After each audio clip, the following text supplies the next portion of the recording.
हाँ तो यार, तो आज की इस वीडियो में लोग बात करने वाले हैं ड्रैगन बॉल सुपर 2 के बारे में। एंड आज की इस वीडियो में बेसिकली मैं करने वाला हूँ dragon ball super 2 episode number 18 का रिव्यू। तो चलिए वीडियो स्टार्ट करते हैं। तो शुरू करने से पहले एक रिक्वेस्ट है आप सभी लोग से, वीडियो को लाइक जरूर कर देना, मेरी मोटिवेशन के लिए बहुत ज्यादा जरूरी है। एंड यार बहुत ज्यादा मेहनत लगती है वीडियोस बनाने में। सबसे पहले डिस्कस कर लेते हैं कि लास्ट चैप्टर में क्या हुआ था। लास्ट टाइम सभी लोग को याद होगा, Goku Vegeta in the great Lord of Lord battle कर रहे थे सारे कैदियों से। मोरो का प्लान बेसिकली यही था कि गोकू और वेजिटा को बैटल में एंगेज कर दिया जाए, जिससे मोरो को बैटल करने की नीड ही ना पड़े एंड वो आराम से एनर्जी एब्सॉर्ब करता रहे गोकू और वेजिटा की। एंड मोरो के प्लान के अकॉर्डिंग ही चीजें चलने भी लगती हैं। Goku and Vegeta super Saiyan blue में होते हैं, वो गॉड में आ जाता है, देन सुपर सैयन में आ जाते हैं एंड उसके बाद बेस फॉर्म तक में भी आ जाते हैं। हालात बस से बदतर हो जाते हैं गोकू और वेजिटा के लिए। उन दोनों से कैदियों को भी नहीं संभाला जा रहा था कि एट लास्ट मीरस आ जाता है जैको के साथ उनकी मदद करनी। गोकू बताता है इस सिचुएशन में हमारा जीतना पॉसिबल नहीं है और अभी हम सभी लोग के लिए बेटर यही होगा इंस्टेंट टेलीपोर्टेशन करके गैलेक्टिक हेडक्वार्टर्स वापस जाया जाए एंड वहां पे जाके एक न्यू स्ट्रेटेजी बनाई जाए मोरो को हराने की। Great Lord of Lord and इसका कर लेते हैं इंस्टेंट टेलीपोर्टेशन, पहुंच जाते हैं गैलेक्टिक हेडक्वार्टर्स पे। गोकू को हाथ पकड़ लेता है जैको एंड मीरस, बट वेजिटा को माथा चढ़ जाती है एंड वो हाथ नहीं पकड़ता। वेजिटा बोलता है बेटा सैयन प्रिंसू भागूंगा नहीं, और भागा बिना तो तेरे साथ नहीं भागूंगा। वे सिंपली मीन्स वेजिटा बोलता है कैकारोट अभी तेरे और मेरे रास्ते अलग अलग है, हम दोनों अलग अलग जाएंगे। गोकू इंस्टेंट टेलीपोर्टेशन करके पहुंच जाता है गैलेक्टिक हेडक्वार्टर्स में जैको और मीरस के साथ एंड वेजिटा जाता है इरिको की स्पेसशिप में। इरिको सोच रहा होता है भाई शायद इसको स्पेसशिप में सफर करना पसंद है इसलिए आ गया होगा, बट वेजिटा बोलता है हम लोग गैलेक्टिक हेडक्वार्टर्स नहीं जा रहे, हम जा रहे हैं प्लेनेट यार्ड्राट पे। तो गाइस आज के एपिसोड में हम लोग देखने वाले हैं गोकू का क्या प्लान होने वाला है। क्या वो न्यू स्ट्रेटेजी बनाएगा मीरस के साथ मिलकर मोरो को हराने की, एंड वेजिटा क्यों जा रहा है प्लेनेट यार्ड्राट पे। अभी गाइस एपिसोड नंबर 18 स्टार्ट होता है प्लेनेट नेमिक से। वहां पर सारे कैदी सोच रहे होते हैं भाई प्रैंक तो हो गया, सारे के सारे गायब हो गए, पर कैमरा कहाँ है दिख नहीं रहा। इवन सगानबो भी सोच रहा होता है ये कौन सा प्रैंक कर दिया अबे, जिसमें कैमरा ही नहीं था, कैमरा तो होना चाहिए था यहाँ पे। हम सभी लोग देखते हैं प्लेनेट नेमिक को पूरा एब्सॉर्ब कर लेता है मोरो एंड मोरो की जो दाढ़ी है वो अब नहीं रही, मोरो हो चुका है जवान। जवान होने के बाद मोरो पहला सेंटेंस बोलता है ऐसे यूनिक स्पीशीज वाले प्लेनेट गजब की एनर्जी प्रोसेस करते हैं, मेरी फिजिकल रिकवरी कंप्लीट हो चुकी है। सगानबो पूछता है लॉर्ड मोरो ये सारे गैलेक्टिक पेट्रोल वाले गायब हो गए, ये सभी मर गए ना, जिसपे मोरो बताता है नहीं ऐसी बात नहीं है, इनमें से 2 इंस्टेंट टेलीपोर्टेशन यूज कर सकते थे, वो जरूर बच के निकल गए। सगानबो कहता है उनकी स्पेसशिप भी जा चुकी है, अभी हम किसके पीछे जाए, जिसपे मोरो रिप्लाई करता है चिंता मत करो, इस लेवल की पावर वाले लोग कम ही मिलते हैं, अभी मैं उनको ऐसे ही छोड़ देता हूँ, अगर उन्होंने फिर से दखल दी तो मैं उन्हें मार दूंगा। वेल क्या तुझे ऐसे प्लैनेट्स के बारे में पता है जहाँ पर गजब की लाइफ फोर्स हो। सगानबो रिप्लाई करता है बिल्कुल, गैलेक्टिक पेट्रोल से निकलने के बाद हम पूरी गैलेक्सी देखते हुए आए थे, मेरे नजर में कुछ बढ़िया प्लैनेट्स हैं। जिसपे मोरो रिप्लाई करता है एक्सीलेंट, मुझे वहां लेके चल। सारे के सारे स्पेसशिप के अंदर आते सगानबो बोलता है मैं कुछ बंदे गैलेक्सी में भेज देता हूँ, अगर कुछ अच्छा सा मिला तो हमें इन्फॉर्म कर देंगे। देन फाइनली मोरो प्लेनेट नेमिक से निकल के दूसरे प्लेनेट की तरफ जाने लगता है उनकी लाइफ फोर्स एब्सॉर्ब करने के लिए। सगानबो के कुछ साथी निकल जाता है पूरी गैलेक्सी एक्सप्लोर करने के लिए एंड अगर कोई अच्छा सा प्लेनेट मिला तो वो उन्हें बता देंगे। कहानी आती है गैलेक्टिक प्रिजन पे, जहाँ पर किंग शाउट होके बोलते हैं क्या ये बात सच है कि सारे कैदी गैलेक्टिक प्रिजन तोड़ के भाग चुके हैं, जिसपे 2 एलिट रिप्लाई करते हैं सर आपने कुछ नहीं पहना, प्लीज कुछ पहन तो लीजिए, कितनी बेशर्मी है, कितना बेशर्म आदमी है यार ये। किंग एक लड़की की तरह शर्मा जाते हैं, एक एलिट आके उनको उनका क्राउन दे देता है and king is comfortable now. King मीरस से पूछते हैं मुझे बताया क्यों नहीं गया, जिसपे मीरस बोलता है मुझे लगा आपको पता होगा। एक एलिट बताता है कि वायर्स वगैरह क्रॉस्ड हो गए थे जिसकी वजह से ये प्रॉब्लम हुई। गोकू जैको से पूछता है ओ जैको क्या ये अभी भी नंगे नहीं है, जिसपे जैको बताता है अंधा है क्या, दिख नहीं रहा उन्होंने उनका क्राउन पहना हुआ है। एंड लेट मी गेस, क्या तुझे ऐसा लग रहा था कि मैंने ऑल द टाइम ये पेंट पहनी हुई थी, जिसपे गोकू शॉक्ड होकर बोलता है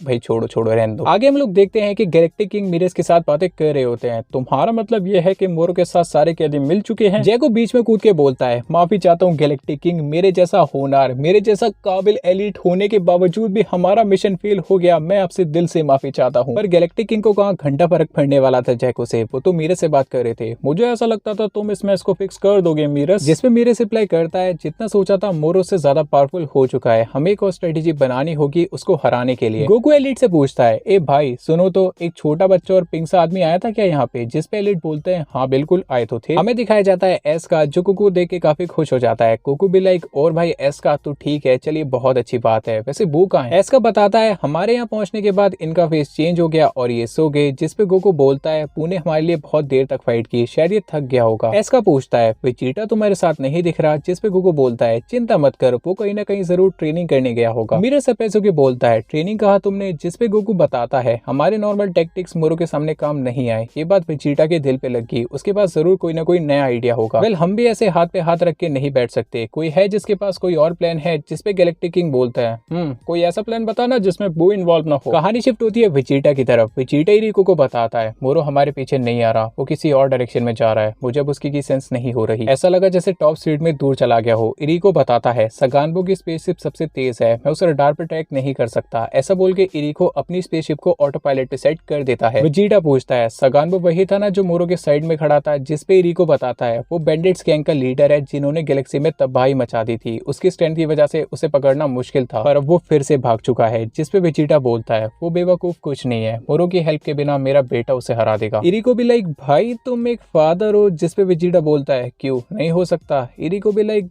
हो सकते हो, बस थोड़ा अजीब सा था। ये सब छोड़, ये बता यार्टार्ट पे पहुंचने में कितना टाइम लगेगा। जिसपे इरिको बताता है अर्थ के टाइम के हिसाब से लगभग 1 हफ्ता। जिसपे वेजिटा बोलता है ठीक है फिर इतने में रेस्ट करूंगा। इरिको पूछता है पर ये तो बता दे तेरा प्लान क्या है। वेजिटा बताता है वहां के लोग फिजिकली ज्यादा स्ट्रॉन्ग नहीं होते, पर उनके पास गजब की टेक्निक्स होती है। ये वही ट्राइब है जिसने कैकारोट को इंस्टेंट टेलीपोर्टेशन सिखाया था। इरिको बोलता है समझ गया, तू चाहता है यार्टार्ट के लोग तुझे कोई ऐसी टेक्निक सिखाते जिससे तू मोरो को हरा सके। वेजिटा भी लाइक बिल्कुल। ऐसा बोल के वेजिटा रूम में चला जाता है रेस्ट करने। रूम में जाने के बाद वेजिटा खुद से बातें करने लगता है मैं फिर से पागल नहीं बनने वाला, अगली बार मैं जरूर जीतूंगा, मोरो से, उन कैदियों से और कैकारोट से। देन गाइस कुछ दिन बीत जाते हैं गैलेक्सी में। सगानबो होता है अपने चेलों के साथ। वो अपने चेलों को बोलता है दिखा दो बेटा तुम में कितनी पावर है, खत्म कर दो इन सबको जो तुम्हारे सामने है। सगानबो के चेले अटैक करने लगते हैं उस प्लेनेट के लोगों पे। उस प्लेनेट के लोगों के पास एक ट्रेजर होता है जो उन्हें हर एक कीमत पे बचाना होता है। उस प्लेनेट की सबसे कीमती चीज होती है वो ट्रेजर, पर सगानबो के चेलों के सामने उनकी एक भी नहीं चलती। सगानबो के चेले बहुत ही आराम से सभी को हराते जा रहे होते हैं, किसी का खून पीते हैं, किसी का हाथ तोड़ते हैं, किसी की लात तोड़ते हैं, एकदम खत्म कर रहे होते हैं। एंड इवन सगानबो का एक ऐसा भी चेला होता है जिसको किसी की हेल्प की नीड ही नहीं चाहिए होती, वो एक एक करके सभी को खुद से ही मार देता है, सभी को डाउन कर देता है। सभी को डाउन करने के बाद वो चेला पहुंच जाता है ट्रेजर के पास। ट्रेजर को ओपन करने के बाद देखता है वहां पर तो बहुत सारा सोना है। वो बोलता है लॉटरी लगी सगानबो, इसके तो करोड़ों मिलेंगे। दूसरा चेला बोलता है लगता है यही सबसे कीमती चीज थी यहाँ पर। सगानबो भी लाइक ठीक है फिर उठाओ अपना थैला और चलो यहाँ से। उस प्लेनेट का सभी ट्रेजर चुरा के सगानबो और सारे कैदी निकल रहे होते हैं वहां से। वहां पर एक बंदा होता है जो उड़ता है, अपनी आखिरी सांस में होता है, एक गन शॉट फायर करता है, बट वहां पर OG-73 भी होता है जो उसको डाउन कर देता है। OG-73 हद से ज्यादा डैमेज कर देता है। सगानबो भी लाइक छोड़ भाई 73, जितना कम डेड बॉडीज होगी उतना ही कम खाना मिलेगा लॉर्ड मोरो को। सारे कैदी स्पेसशिप पे वापस आ जाते हैं। सगानबो बोलता है माफ करना लॉर्ड मोरो, इस 73 का दिमाग कभी कभी खिसक जाता है, वैसे हमने सारा ट्रेजर चुरा लिया है। एंड मोरो भी लाइक बहुत बढ़िया, अब ये मेरा खाने का टाइम है। ऐसा बोल के मोरो पूरी प्लेनेट की एनर्जी एब्सॉर्ब कर लेता है। वहां पर एक बंदा सोच रहा होता है भाई इसका पेट वेट नहीं भरता क्या, फटेगा क्या। And guys finally episode number 18 यहाँ पे आके खत्म हो जाता है। मोरो आराम से अपने प्लेनेट्स को खाता जा रहा है। वहां पर जितने भी कैदी है वो सारा सोना इकट्ठा करते जा रहे हैं। वेजिटा जा रहा है यार्टार्ट पे एक ऐसी टेक्निक को सीखने जिससे मोरो को हरा सके। एंड गोकू को कुछ पता नहीं है। वेल एक बात मानना पड़ेगा, गोकू और वेजिटा की बॉन्डिंग बहुत ज्यादा स्ट्रॉन्ग थी। गोकू को पहले ही पता था वेजिटा अगर उसको छोड़ के जा रहा है तो उसके माइंड में कोई ना कोई बात जरूर होगी, और वेजिटा के माइंड में क्या था, कोई ऐसी टेक्निक को सीखना जिससे मोरो को हरा सके। एंड अभी ये देखना काफी ज्यादा इंपॉर्टेंट होगा गोकू और मीरस क्या प्लान करते हैं, बिकॉज सारे बंदे अपना काम कर रहे हैं। मोरो अपना काम कर रहा है प्लैनेट्स को खा के, कैरी अपना काम कर रहा है सोना चुरा के, वेजिटा अपना काम कर रहा है यार्टार्ट पे जाके। गोकू और मीरस क्या प्लान करेंगे यहाँ पे, अभी यहाँ पर बहुत कुछ गोकू और मीरस पे डिपेंड करने वाला है, बिकॉज वेजिटा यार्टार्ट पे जाएगा, वहां से एक टेक्निक को सीखेगा, देन वापस आएगा, इसमें बहुत ज्यादा टाइम जाएगा। एंड जिस तरह से प्लैनेट्स खत्म हो रहे गैलेक्सी में, मीरस और गोकू के पास ज्यादा टाइम नहीं है, उनको जल्दी से कुछ ना कुछ सोचना पड़ेगा, वरना मोरो पूरी गैलेक्सी ही खत्म कर देगा। फिलहाल गाइस आप लोग कमेंट करके बताइए आप सभी को क्या लगता है अगले एपिसोड में क्या होने वाला है, गोकू और मीरस क्या स्ट्रेटेजी बनाएंगे और मोरो कितने और प्लैनेट्स को खाने वाला है। आज वीडियो में बस इतना ही था। सब आपको वीडियो पसंद आई होगी, अगर आपको वीडियो पसंद आई है तो लाइक कीजिए, शेयर कीजिए, चैनल करिए subscribe. Till then be good guys.